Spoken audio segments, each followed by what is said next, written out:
The thing that surprises people about fundraising is that it is a learned skill. If you ever plan on raising money, this is the episode for you. There are people who are mastering that skill, treating it like a craft, getting good at it. And it's not about serendipity, it is about systems. So Vijay unpacks a system based on his book, The Funding Framework, that he learned from seeing the best companies get invested in. So Vijay worked at 500 Global for 5 years. 500, they've invested in over 3,000 startups. Yes, 3,000 startups. Their pattern recognitions are amazing. We unpack those learnings of how the best startups get funded faster. Hey, I'm Adam O'Donnell, and I help founders hit product market fit, get funded faster, and just build the companies that they were born to build. I do this by interviewing founders and VCs, as well as doing pitch discussions, so you can see what it's like here in Silicon Valley from people who've been there, done that.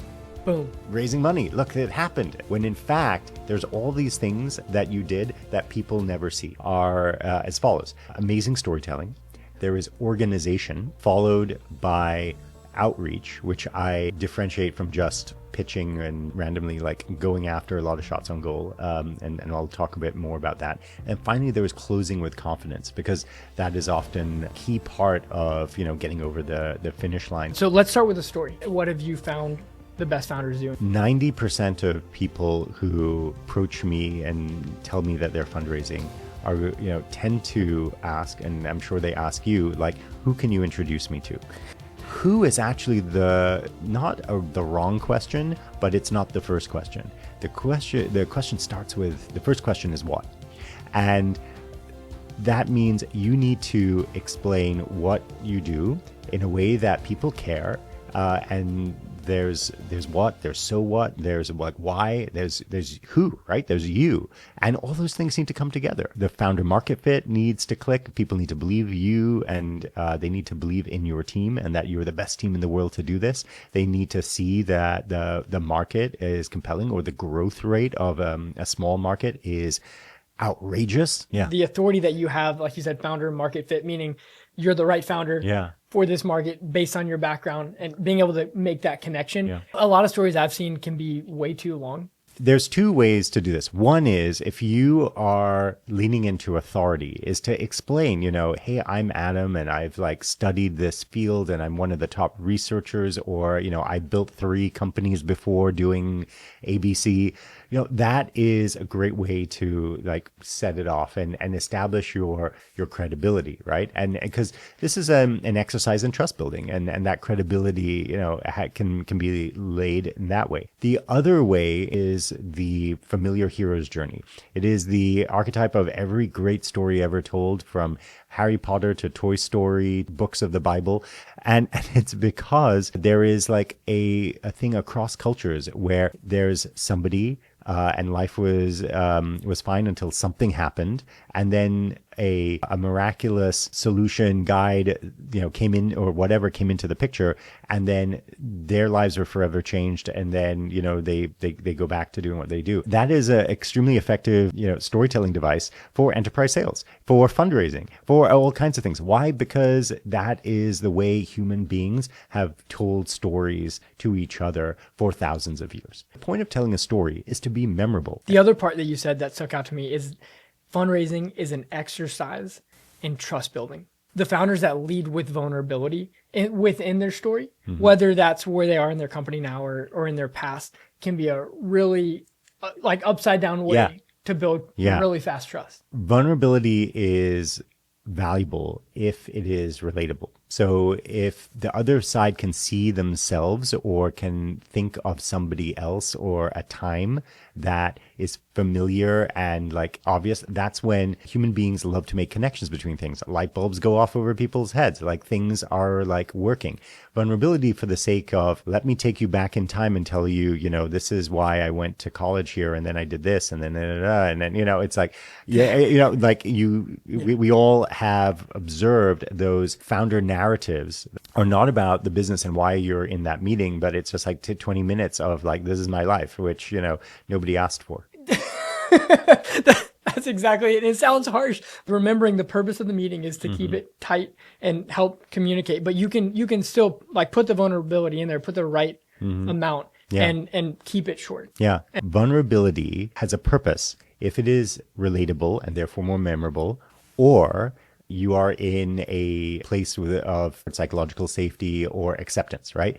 There may be times when there isn't a place for vulnerability. Like Adam Grant and others have like talked about how vulnerability is valuable to high status people. Oprah or LeBron James just talking about a vulnerable moment, you feel enormous empathy towards them. So if you establish credibility, but also with vulnerability, then like the vulnerability actually is something that clicks. If there is vulnerability, but not necessarily either status or credibility and authority, then it's like, oh, maybe this person is not, here already. So like vulnerability has a place. That's a great point. If you don't have the credibility, the authority to be doing the startup that you're working on, then maybe it's best to just keep working in what you were doing previously. Or tell a different story. To make the story not about you, make the story about your customer, make the story about the people you're going to affect. And that's where the hero's journey is very effective. Our second part. Failing to prepare is preparing to fail. Give a very short example in the book of a founder, and they were not the only one, who was out there trying to get every meeting that she could, got one. They were just like, this is really great. Send me a link to your data room.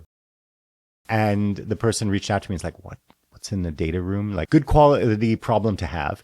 But obviously, this is something you want to have before. The reason I stress organization is because, we celebrate being lean and scrappy and just in time, and huge advantages to doing that in some cases of iterating your product. But organization and buttoned up level of your fundraising is an indication to investors of how well you are going to manage your business.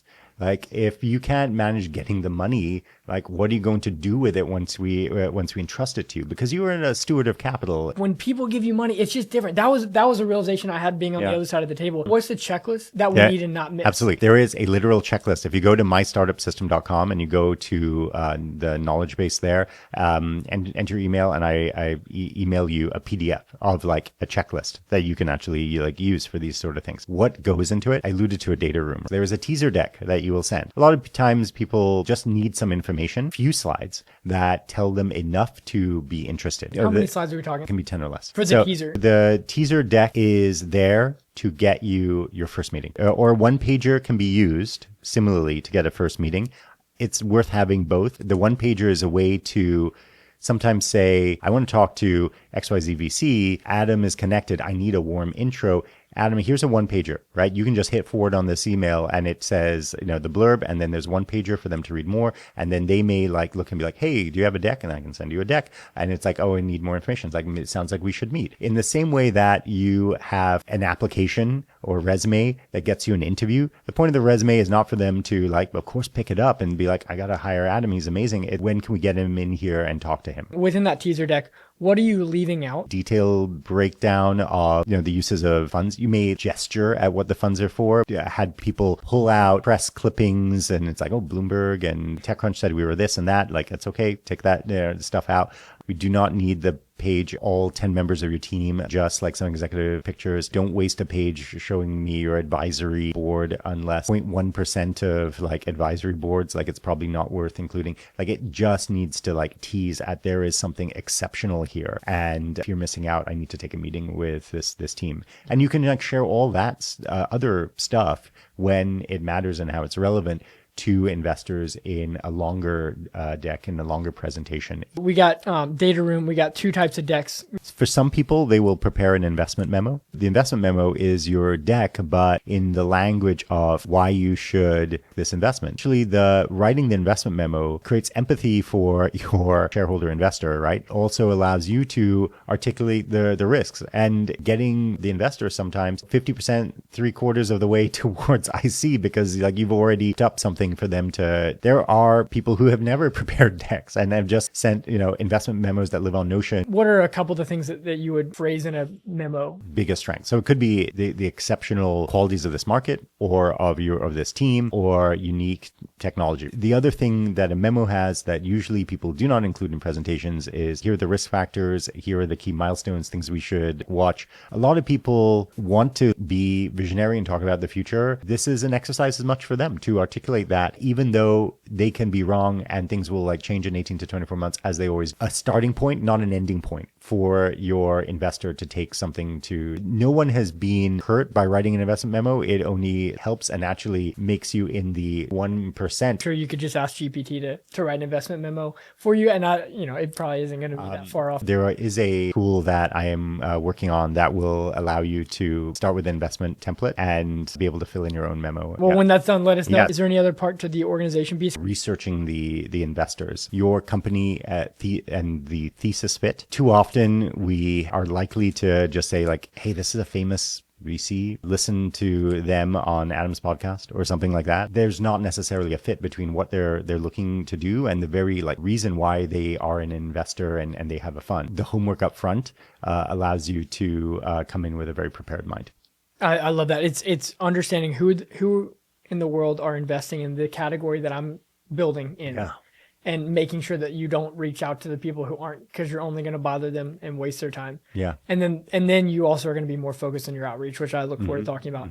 That. Yeah. The other part of organization is you can also use it as a time to do research on, hey, if we're raising this much money, if we've developed a financial plan, what are companies like us raising right now? Terms like, okay, if it's a safe, does it have a cap? What do those look like? Carta is a great resource for things. PitchBook, certainly for a number of different stages and rounds as well. You want to look at your competitors and who's invested in them, because you don't want to approach those companies because that's a competitive situation. Like these are things that feel like a lot of effort and maybe holding you back from going and pitching, which feels like work, but you actually want to pitch the right people and you want to create a tight process allows you to reach everyone you want to reach.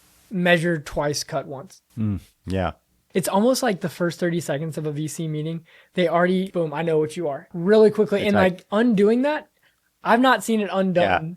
Yeah, once I've pigeonholed you or put you in this bucket, because that's how compartmentalize, people's minds work. To your point, like, yeah, you don't like get to jump into another place. Part 3, outreach. Tell us what we need to know. Is not obvious often is that the individual that you want to work with is more important than the firm. You need to know, hey, Adam is the person I need to talk to at this fund because he invests in prop tech or in digital health or whatever it is that I'm doing. Targeting Adam, I'm going to look at, hey, the podcast he appeared on, the blog post he authored. I'm going to make sure that contextually we're a good fit for him and vice versa. Like he's a good fit for us. In the process of outreach, we are not pitching, because pitching is about just talking at people. And there is an opportunity to see if there's chemistry and fit with that individual and with the firm. One of the things that people do, in addition to not thinking, hey, I am reaching this individual and I'm building a relationship with them, is going out to people. It doesn't mean it's always direct. Unless you already have a pre-existing relationship, finding a warm introduction matters. There is such a thing as great cold emails. They have been known to work once in a blue moon. The success rate is so dramatically better if you can go to a founder who is in that VC's portfolio, or potentially another investor that you know and trust. Signal matters a lot, and we use this word, and maybe it should be defined, of course, for founders. Economic concept of when you don't have information to validate something, a heuristic is, of course, that there's good signals. So somebody is a previous investor or an angel investor, and they say hey, this company is doing great, and I have skin in the game. I'm an investor, and Adam, you should be an investor too. That is an obvious example of signal. There are other things. This founder in my portfolio knows the founder of this startup, which is cool, and I trust their judgment of people and executing. Again, good signal. So that signal is grounded in social proof, which is really, really important, because again, this is a trust building exercise. That was something that I didn't understand as a founder, but when I logically kind of broke it down in my head, if you're on the streets of New York and someone comes up to you and tries to sell you a Mercedes, even if that was a real auto dealer Yeah. who has an amazing deal on an actual, you're automatically going to question them because of the approach. Even if you go reach out cold, like it automatically is a huge signal without them even. Yeah, absolutely. There are levers, people like Robert Cialdini on Persuasion, right? Talked about social proof. There's like your authority. There's like, the aspects of likability and relatability and all these like things that come into it. And you use these signals as part of your outreach. The other part of outreach is there is actually a process that you're going to run. So you might say, okay, I have this much of runway. I need, get the money right before we run out. So I'll just like keep pitching, keep taking meetings for a long time because people talk and because it will be like obvious that you're not running process. Then people take the first meeting and be like, okay, yeah, let's keep in touch, which is a way of saying, please don't contact me again. Right. And that's because it's clear there's like there isn't momentum. So the friend of every founder who is fundraising is momentum. The way you can do that is to like density of meetings. And so you might be running an 8-week process, 10-week process, a 12-week process, whatever it looks like, make things time box. So you might say, hey, we're taking meetings over the next 2 weeks. Or I am in New York this day. That just kind of creates a finite quality to your time, that it is available but not like infinitely to the investors. And that shows that you're someone who knows what they're doing and you intend to fundraise and move on, because the point of fundraising is that the capital is just an ingredient to build your business. It is not the objective. When I was in venture, I looked at the funds, the startups that we had invested in, and I looked at the source of those startups. And we had way less data than 500 global. I don't remember the exact number that they had invested in, but it was a significant amount. There was 0 times where a founder who had actually reached out from cold email actually got an investment. Some of them made it close down the funnel, but they actually didn't get the investment. Take the time doing the warm intro. Help me with what that warm intro could look like. Because how close do you have to be to someone to make the intro part? If you're kind of outside of the world of Silicon Valley, it's going to be harder. We're in an age where everybody connects with everyone on LinkedIn, and it gets kind of crazy. So you don't really know people. And hey, Adam, can you introduce me to, this person on the Midas list, one of these like top VCs, and you might be connected to them, and they might reply like, honestly, like I'm not the right person to make this connection. And that's okay. Connection should be either close enough or credible enough or friendly enough to the investor that it's going to be well received, because then that doesn't help you either. So it is like kind of frustrating, but you need those types of intros. Now, how do you get the attention of a VC, right? Like if you're not connected to them, or no one you are connected to is connected with them. If you don't have those 2 degrees or whatever, 1 degree of separation, there is a way of sort of getting attention. A number of strategies, right? Like it might be that you're number 1 on Product Hunt one day. Some associate somewhere is going to reach out to you. It might be that, or you're doing something that is attention grabbing at a popular conference. There are things that are not like unearned. They are positive signals that you're worth knowing, and at least then filling your pipeline. So I stress outreach, and that's very intentional, like going out and trying to connect with people. There are pool strategies that have worked. But for the majority of people, they are going to be successful because they find a way. And your ability to find a way is very predictive of your ability to manage little resources and build a business that no ordinary person could. Because that's what we're looking for, is that category of exceptional founders who can make these like hard to do things possible. It's a game of 1%. That's so good. Getting a founder who had been invested in by that VC, getting them to make the intro. They don't have to, but they almost have to take that. They don't want to make things weird with their founder. They trust that person, right? Like and have trusted that person. Because they gave him money. So that is like the best.